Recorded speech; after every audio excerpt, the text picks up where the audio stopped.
নমস্কাৰ পুনৰ আপোনালোকক মোৰ অন্য এটা ভিডিঅ'লৈ স্বাগতম জনাইছোঁ। আজিৰ ভিডিঅ'টোত আমি জানিম যদিহে আপোনাৰ ওপৰত বা আপোনাৰ প্ৰিয়জনৰ ওপৰত বা আপোনাৰ ঘৰখনত কোনোবাই ব্লেক মেজিক কৰিছে কেনেকৈ জানিব পাৰিব। তাৰ তিনিটা সহজ পদ্ধতিৰ বিষয়ে মই জনাই দিওঁ আহক। প্ৰথম পদ্ধতিটো একেবাৰে সহজ। আপোনালোকে এটা চিচাৰৰ বাটি বা বউল ল'ব, লগতে তাত অলপ পানী দিব, পানীত সামান্য নিমখ ছটিয়াই দিব, লগতে দুটা মেজৰ কাঠি ল'ব।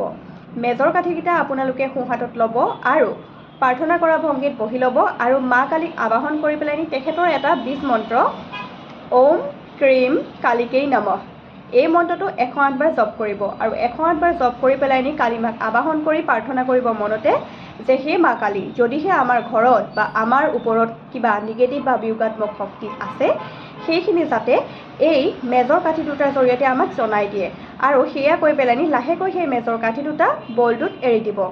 আৰু লক্ষ্য কৰিব কাঠিকেইটাই কেনেকুৱা ৰূপ লৈছে। যদিহে ক্ৰছ চিন হৈ যায়, অৰ্থাৎ পূৰণ চিন হৈ যায় বা যোগ চিনৰ নিচিনা হৈ যায়, তেতিয়া গম পাব যে আপোনালোকৰ ওপৰত নিগেটিভ এনাৰ্জি আছে।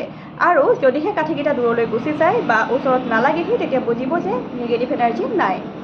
দ্বিতীয়টো পদ্ধতি অধিক বিশ্বাসযোগ্য হয় আৰু এইটোৰ কাৰণে কিন্তু কিছুমান সামগ্ৰীৰ প্ৰয়োজন হয়। তাৰে ভিতৰত এটা কাঁহৰ বাতি লাগিব, অব্যৱহৃত হ'ব লাগিব, এখন গামোচা অথবা বগা কাপোৰ লাগিব, লগতে তুলসী পাতৰ আগ 3টা লাগিব আৰু এখন হনুমান চালিচা লাগিব। এই প্ৰক্ৰিয়াটো কেৱল শনিবাৰ আৰু মঙলবাৰে কৰিব পাৰিব। আপোনালোকে শোৱাৰ শিতানৰ ওচৰত এখন পীৰা পাৰি পেলাই বা যিকোনো ধৰা পাৰি তাৰ ওপৰত গামোচাখন পাৰি বা বগা বস্ত্ৰখন পাৰি বাতিটো ৰাখিব, বাতিৰ ওপৰত তুলসী পাতকেইটা দিব আৰু চাকি এগছ জ্বলাই ল'ব। তাৰপিছত বহি লৈ আপোনালোকে শ্ৰীৰামৰ নাম লৈ পেলাই হনুমান চালিচাখন 7 বাৰ অথবা 11 বাৰ সভক্তিৰে সহৃদয়েৰে পঢ়িব।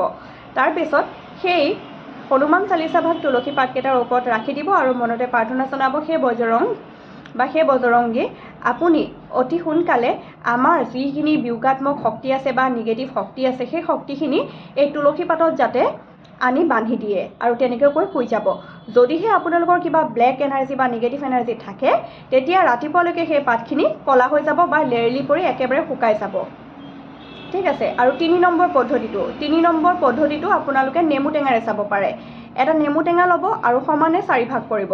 সমানে 4 ভাগ কৰাৰ পিছত আপোনালোকে যিজন ব্যক্তিৰ ওপৰত বা যাৰ ওপৰত ব্লেক মেজিক আছে বুলি সন্দেহ কৰে তেওঁ মূৰৰ ওপৰেদি 7 বাৰ ঘূৰাব। 7 বাৰ ঘূৰাই পেলাই বিচনাৰ চাৰিওফালে 4টা চিতা থৈ দিব আৰু ৰাতিপুৱা চাব সেই নেমুৰ ৰংটো কেনেকুৱা হৈ যায়। যদিহে নেমুৰ ৰংটো গেলা ৰঙৰ নিচিনা হৈ যায় বা যিটো মানে অদ্ভুত ধোঁৱা ৰঙৰ নিচিনা হৈ যায় বা ক'লা ৰঙৰ হৈ যায় তেতিয়া বুজি পাব যে নিগেটিভ এনাৰ্জি আছে।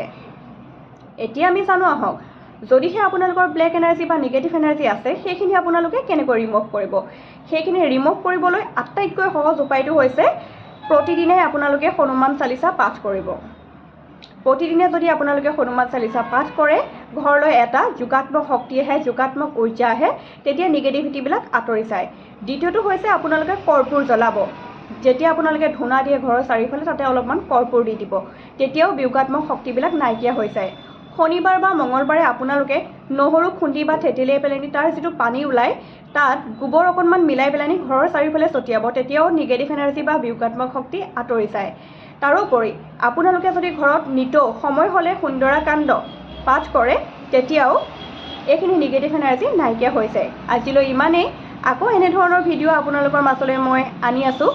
যদিহে আপোনালোকে মোৰ ভিডিঅ'বিলাক চাই ভাল পায় তেন্তে ভিডিঅ'টো লাইক কৰিব, শ্বেয়াৰ কৰিব আৰু মোৰ চেনেলটো ছাবস্ক্ৰাইব কৰি মোক আগুৱাই যোৱাত সহায় কৰিব। ধন্যবাদ।